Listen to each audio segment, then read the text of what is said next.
माझी ओळख करून देते. माझे नाव आर्या किसन शिंदे. माझ्या शाळेचे नाव श्री संत रोहिदास प्राथमिक आश्रम शाळा. कृपया सर्वांनी उभं राहायचे कारण आपल्याला शिवगर्जना करायची.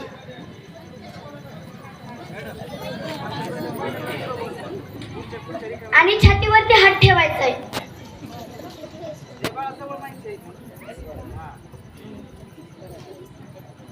प्रौढ प्रताप पुरंदर क्षत्रिय कुलावतंस सिंहासनाधीश्वर राजाधिराज योगीराज श्रीमंत योगी श्री श्री श्री छत्रपती शिवाजी महाराज की जय. छत्रपती शिवाजी महाराज की जय. छत्रपती शिवाजी महाराज की जय. भवानी मातेचा लेख तो मराठ्यांचा राजा होता. भवानी मातेचा लेख तो मराठ्यांचा राजा होता. चुकला नाही कोणासमोर. मुघलांचा तो बाप होता. मुघलांचा तो बाप होता. कलम नव्हते कायदा नव्हता तरी सुखी होती प्रजा. कलम नव्हते कायदा नव्हता तरी सुखी होती प्रजा. कारण सिंहासनावर बसला होता माझा शिवबा. कारण सिंहासनावर बसला होता माझा शिवबा. ज्या मातीत मी जन्माला आले तिचा रंग सावळा. ज्या मातीत मी जन्माला आले तिचा रंग सावळा. अहो सह्याद्री असो या हिमालय मी छाती ठोकून सांगते मी शिवरायांचा मावळा. मी छाती ठोकून सांगते मी शिवरायांचा मावळा.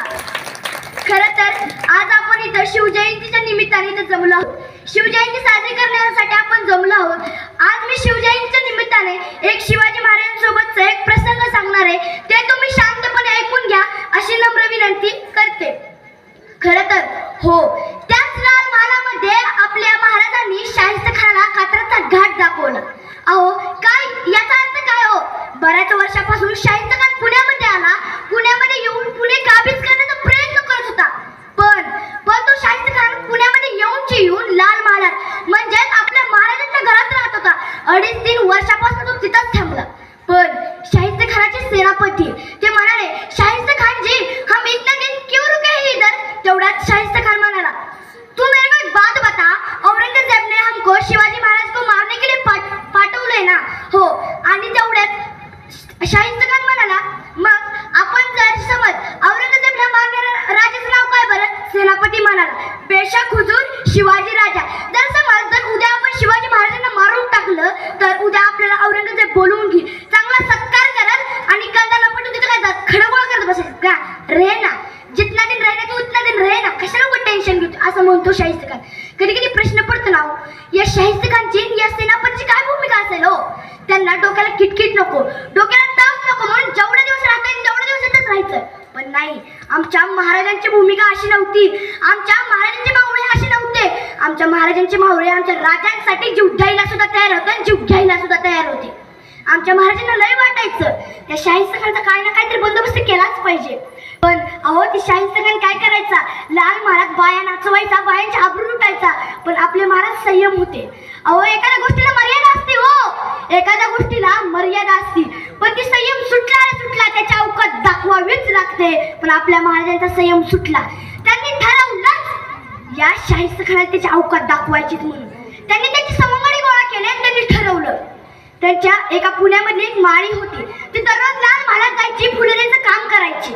तेवढ्यात त्या माळीच्या मेहुण्याला राजाने दरबारात बोलवून घेतलं आणि म्हणाले, जाऊन तुझ्या पाहुण्यांना सांग लाल महालात जायचं, नीट निरखून कुठून कसं जाता येईल त्या लाल महालात ते बघायचं. आणि मेन म्हणजे वाघ दरवाजा कुठं आहे ते बघायचं. ती माळी गेली, फुलं दिलं, तिनं त्या लाल महालात नीट निरखून बघून माघारी आली आणि महाराजांना माहिती सांगितली. तेवढ्यात स्वराज्याचे गुप्तहेर म्हणजेच भरजी नाईकांना आपल्या महाराजांनी बोलवले.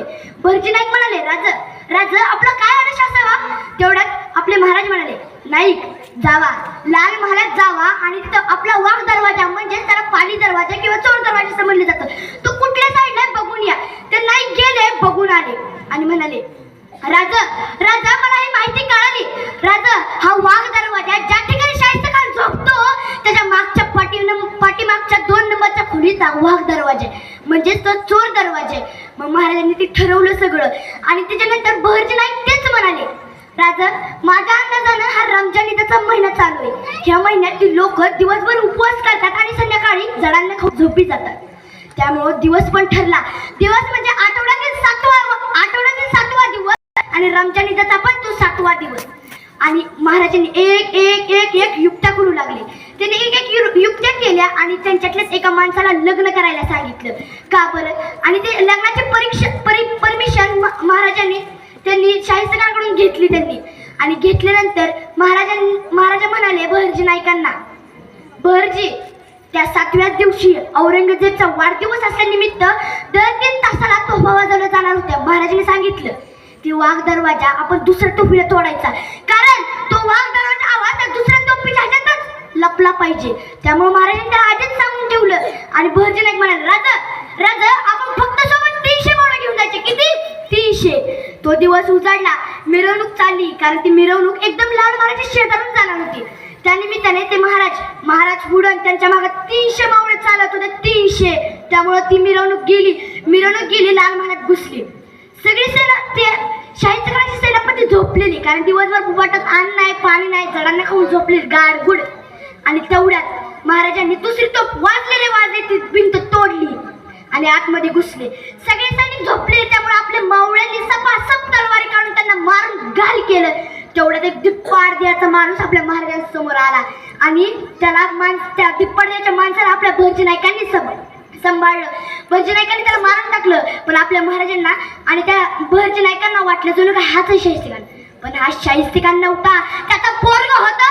आपले महाराज पळत त्याच्या रूम कडे गेले आणि तो रूम मध्ये नव्हताच. त्याला आधीच बातमी कळलेली, शिवाजी आहे. तो गेला आणि बायकांच्या जनानाखान्यामध्ये जाऊन लपला. का बरं तो बायकांच्या जनानाखान्यामध्ये जाऊन लपला? कारण त्याला माहिती आहे आपले शिवाजी महाराज प्रत्येक बाईला आपल्या आईप्रमाणे वागवतात आणि प्रत्येक बाईवर हात उचलत नाही. त्यामुळे तो बायकांच्या जनानाखान्यामध्ये जाऊन लपला. पण ती शाहिस्तेखान एकपट, पण आपले महाराज दुप्पट आहे हो. आपले महाराज पडद्यामागे लपले. शाहिस्तेखानाला वाटले शिवाजी गया. तो आला, दरवाजाच्या बाहेर आला. आपल्या महाराजांनी अशी तलवार सपनिशनं मारली, पण तो निशाणा चुकला. त्याचे हे 3 बोट तुटून पडले. तो इकडे तिकडे पळत होता. तेवढ्यात शाहिस्तेखानाची बहीण आली आणि शाहिस्तेखान म्हणाली, हुजूर गजा भाऊ गया, वो नरादम सिवा मेरी बेटी को उठा के ले गया. तेवढ्यात शाहिस्तेखान म्हणतोय, ए पगली चुप कर. वो नरादम सिवा किसी की उंगली काट सकता है, वो नरादम सिवा किसी की गर्दन मरोड़ सकता है, वो नरादम सिवा किसी की जान ले सकता है, पर वो नरादम सिवा किसी लड़की या औरत के ऊपर हाथ नहीं उठा सकता. अहो हेच तर आहे ना महाराजांची शिकवण. आणि तेवढ्यात जसे आपले महाराज परदेशला निघून गेले. पण ते गेले एका वाटेनं आणि कात्रजच्या घाटाच्या दिशेने बैलगाडीला मशाली लावून तिकडं सोडून दिले. का बरं सोडून दिले सांगा बरं? कारण आपले महाराज गेले ते एका वाटेनं, कारण शाहिस्तेखानच्या फौजीला शाहिस्तेखानाला वाटावं जणू काही इकडेच गेला शिवाजी. मग ते तिकडे कात्रजच्या घाटाच्या दिशेने शोधत बसले आणि आपले महाराज तिकडे सुखरूप बसले. अहो म्हणतात शाहिस्तेखानाला कात्रजचा घाट दाखवला महाराजांनी. अहो म्हणतर मला म्हणायचं वाटते, महाराजांची कीर्ती बेभान, बल्ल्यांना फुटला गाम, याला कोण घालिले सर दार फुटते बेगम, बडी बेगम. विजय सारखी तलवार चालवून गेला आणि दळ्यात छातीवर हिंदुस्तान नालवून गेला. विजय सारखी तलवार चालवून गेला आणि दळ्यात छातीवर हिंदुस्तान नालवून गेला. वाघ नक्याने अफजल खानाचा कोटा पडून गेला. स्वर्गात गेलो देवाने सुद्धा झुकून मुजरा केला. असा मर्द मराठा शिवबा होऊन गेला. तो आला नव्हता त्याला आणला होता. तो मेला नव्हता त्याला मारला होता. 36 दातांचा पोकळ माझ्या राजानं एकट्यानं फाडला होता. जय जिजाऊ जय शिवराय.